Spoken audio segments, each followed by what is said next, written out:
Okay, so as well, I shouldn't say some of you are aware, did everyone be able to watch that video? Let me take roll first. Okay, we were just talking that it's just hydrocarbons, hydrogen and carbon. Okay? So from last week, what you had observed, what is everything that you think you can tell me about what you see up on the board? And how would you know that that's hexane? Okay? Okay. So one of the aspects that we want to do and or spend time on this, okay, is, as you alluded to this, the best thing to do is find your longest continuous chain first. Okay? So as you had said, it's a straight chain, so therefore that is hexane. Okay? And what is the formula for that hexane compound? Okay? So C6H14. Okay? That's not right? Well, let's count them. 1, 2, 3, 4, 5, 6. There's 6. Okay? 1 above and below. 1, 2, 3, 4. There's 8. 8 and 6 gives you what? 14. Okay? So there is our C6H14. Okay? So from prior knowledge, what is an isomer? If you can remember. Okay, so you're hitting the dartboard. I don't think it was quite a bullseye, but from what I could infer, okay, it wasn't that far off. Can we draw something that is C6H14 that is not hexane? Yes, we can. Because once you start doing that, it's no longer a straight chain. So we'll call it a branched chain. Okay? So the simplest thing to do when you're trying to draw isomers is just chop one off of the end. Okay? And then what would this have for a molecular formula that is inside that box?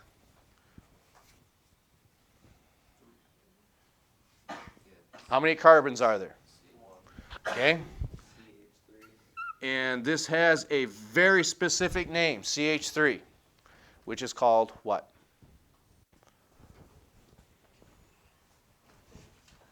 Say that again. Oh, I knew it came from that direction. That is a methyl group. Okay? Well, why would we get a name like methyl? Is that a stable compound? No. What's a better term for this? Starts with a D. How many calculus people do we have in here? Pre-calculus.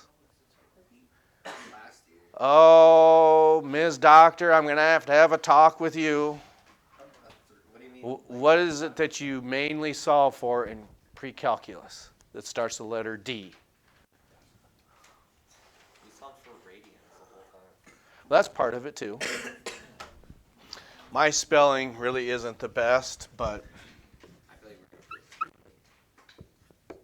we're derivatives. Oh, but I don't remember talking about those. That's what calculus is derivations and derivatives. Not ours. Yeah. Oh. I don't know. You've never, I don't know I've if the heard spelling. of it, but like. Oh, okay. So a derivative is exactly what methyl is because it is derived from what? Methane. So what is another derivative besides CH3? No. C2H5 is also a derivative called what? That is an ethyl group. So back to this, okay? If we chop that last part off, okay? So that is now gone. but we still have I'll put it inside the box here. Okay, so we chop that off, okay, and let's put it here. What is your longest continuous chain now? Okay? I'm sorry. I'm trying to hold out not my laughter because I'm being mean right now. Because we still have hexane up there. That's why I say I'm being mean. That's why I was trying to hold my poker face in, because one of the freshmen was talking about, am I good at poker? I said, no, not really.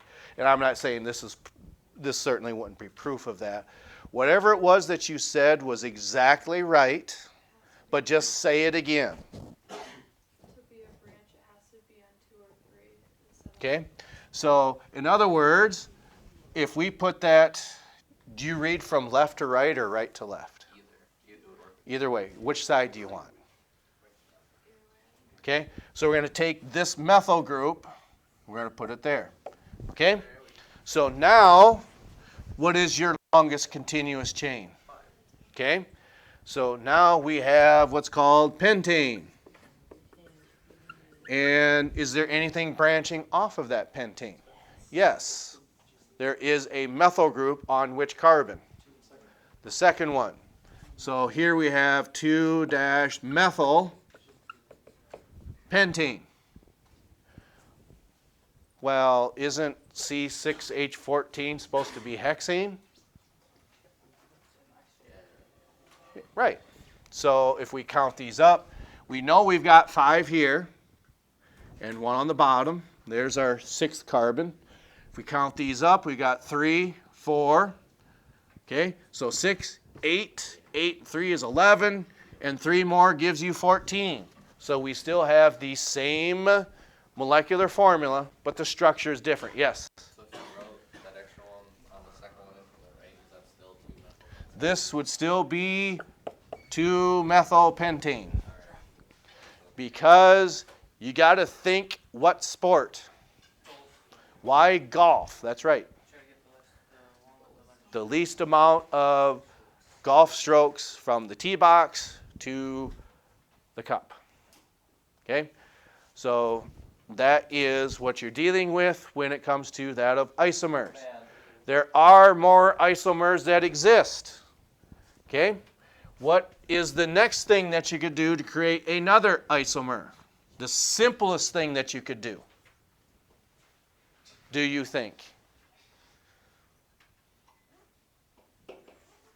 Can we take this off here and do what? That's no longer 2-methylpentane. That is what? Now we've got 3-methylpentane. Okay? Well, let's just keep right on going. Let's have 4-methylpentane. Who says 4-methylpentane? There's got to be one out there. Come on, Mr. Crisp. Oh, see, yep, we always got one. That would be incorrect. This is not 2-methylpentane, or excuse me, 4-methyl. It would be 2. Could we possibly chop this one off? Sure. Yeah, where we're putting it. In the middle. How about we do, how about we put this carbon and a carbon there? Oh, that's just wrong. Is that an isomer? Yes. 1, 2, 3, 4, 5, 6. Okay. But there's always a but. 2-methyl. You would think so, but it's not. Because the longest continuous chain, it's not straight here. Okay? It is a bent chain that goes down because it can't be a butane molecule. It has to be a pentane. Then you're going 1, 2, 3, 4, 5, and that methyl group would be on the third one. We've done 3-methylpentane already. So we've already done that compound. But what you can do, How about that? Here's the tricky part. Where are these derivatives located? On the second carbon. 1, 2, 3, 4. Okay, so that's butane.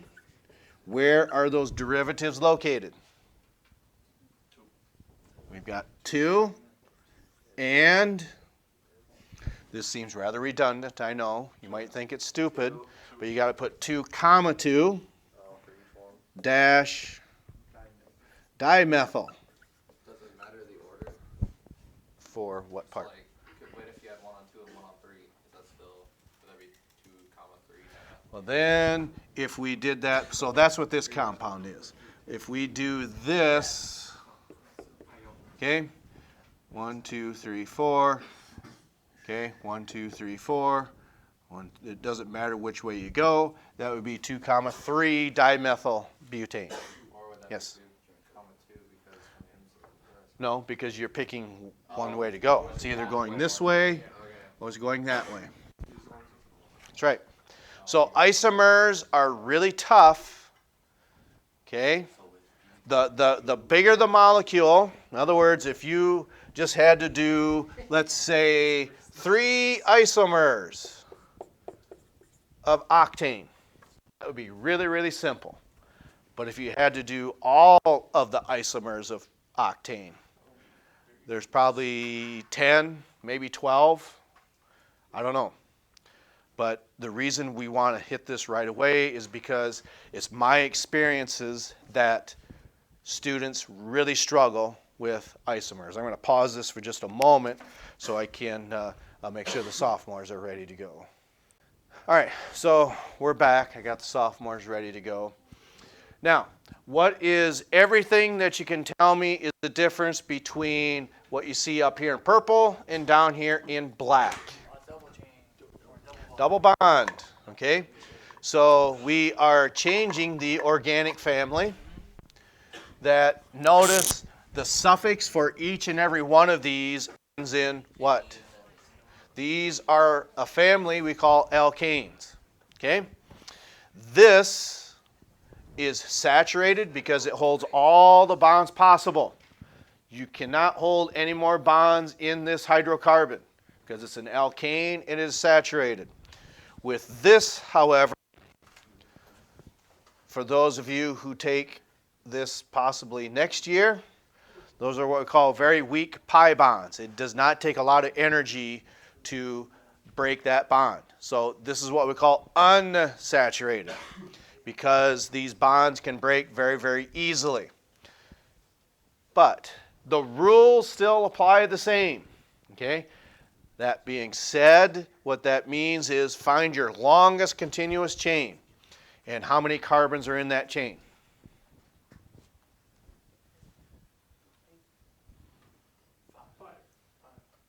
Sure? 5? 4. You sure? I do this all the time because I think it's hilarious. 5. Okay? I do that because I've had students say, I don't like it when you do that. Well, the reason why we do that is we're making you think. Oh, heaven forbid, Mr. Chris, we make them think. That's not what school's for. I sit here all morning and don't think, and then now I have to come here and do it. Oh, life's full of little challenges. And here we've got, what, 18 of you in here now? 5, 6, 7, 9, 11, 14, 16, 18. Right on the money. That was just a total guess. Okay, so what's the prefix for a 5-carbon compound? Okay, but we know that it's got 5 carbons. There's your prefix. But if it's a different organic family, you no longer have A and E there. From physical science 2 and 3 years ago, it's ene, pentene. I don't need to write it twice. Okay? Now, can we just leave that as pentene? Is this correct? No. It is. It is. technically it's right. Okay? But if you really, really want to be specific, I would certainly like to know what a chemistry professor would do if he saw you write sulfuric acid like H2S1O4 Oh no. or H1C1. These aren't wrong, Home clone. That's but what that one sounds I like. guarantee you this individual, him or her, would look at you and say, where did you go to school? Me? Here. That says a lot. Okay? No, you're not following along. It was a joke. Okay? The bottom one. H-O-N-H. Okay, so regardless, okay, you're not wrong if you write H2S1O4. You would just look really, really silly doing so.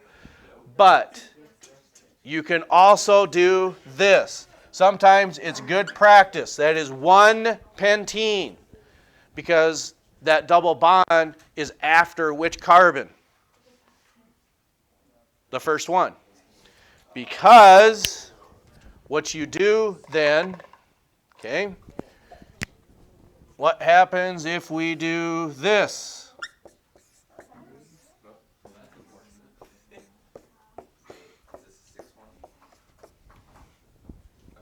That's still pentene. It's 2-pentene. Okay? And then to wrap this up, you will see some of these compounds wrote like this. Okay? And sometimes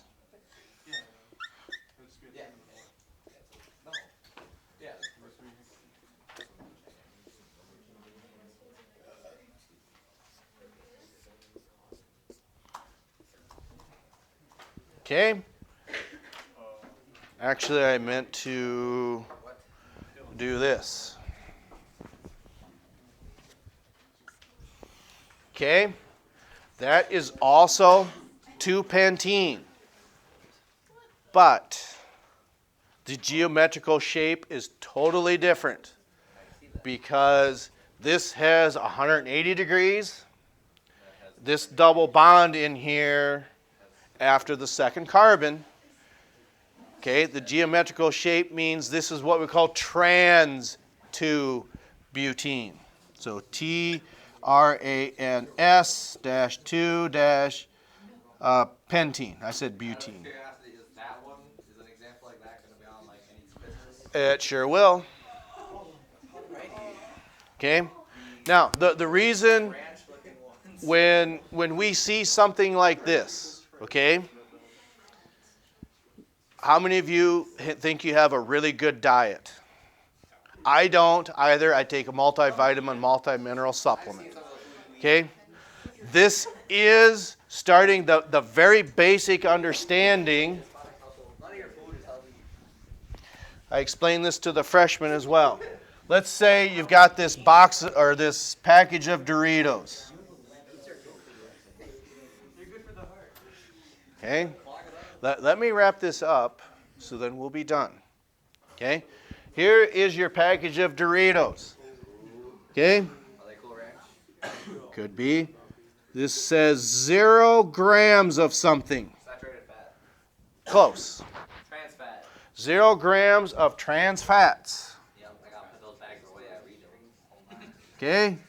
Because what happens, this again, is the very basic introduction on what cis and trans compounds are. Because in our diet, when we take compounds called triglycerides, some of them have this type of structure, like margarine. That's not good for you because this is a trans compound. Because as your body metabolizes something like this, it forms what we call free radicals, and it's just not good for your body because it'll start clogging arteries and things like that because it really changes how your body metabolizes what we call triglycerides. That's why you see 0 grams of trans fats. You don't need to know this. We're just making a point here that this is why this is important. Because you've seen it before, you just didn't realize that really affects you in your daily life, which it does. Okay, so I understand juniors, you probably will not be in here the rest of the week, but we still keep going, but it doesn't last long. I try to keep an eye on the length of these videos. I see we're up to 20 minutes, so that's a good place to stop. Just please continue to check in with the Science Channel if you are gone, so we will catch up to you next time.